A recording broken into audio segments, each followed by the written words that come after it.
On Charlottesville, what we saw on the streets of Charlottesville was an abomination. From a human rights perspective, it was a nightmare. The old and grey lie that in the minds of some white people, somehow they are morally superior to everyone else.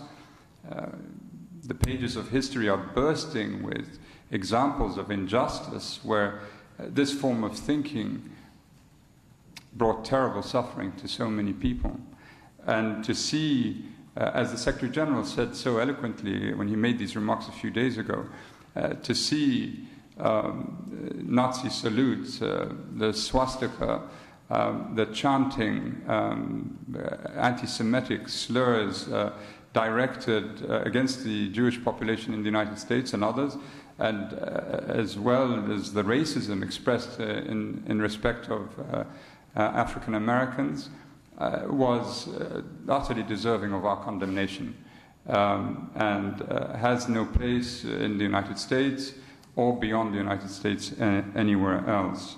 This is something that not least flies in the face of those who have suffered from segregation and racism only a few decades ago, and a bit further back from that, from the appalling horrors brought on by fascism in Europe, and of course the Holocaust has to be brought into mention.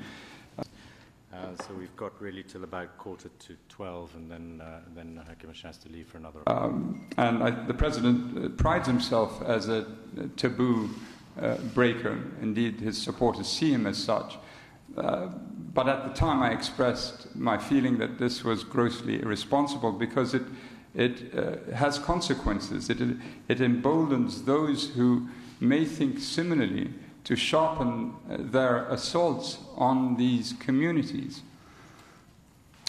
I have to say, when I heard that Sheriff Arpaio was pardoned, I had to ask myself the question, what does this mean? Does the President support, does he support racial profiling of Latinos in particular? Does he support abuse of prisoners? Arpaio at one stage referred to the open-air prison that he had set up as a concentration camp, and later recanted, said it was a joke. Does the President support this? You said that you could ask the question if Trump's remarks... And to call these news organizations fake does tremendous damage. And to refer to individual journalists in this way, I have to ask the question, is this not an incitement for others to attack journalists? And let's assume a journalist is harmed from one of these organizations. Does the President then not bear responsibility for this, for having fanned this? The demonization of the press is poisonous because it has consequences elsewhere. Yes, well, just following up on those comments, what is the appropriate institutional response to this situation where you have a head of state who's... I was in the United States at the time all of this was happening, watching it, shocked.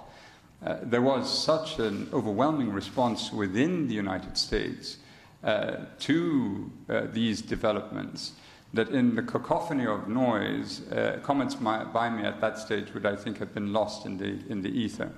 And so I decided to wait until I returned back to Geneva.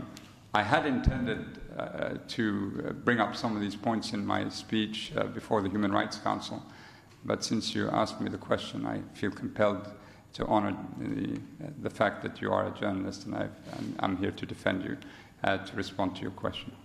Thank you.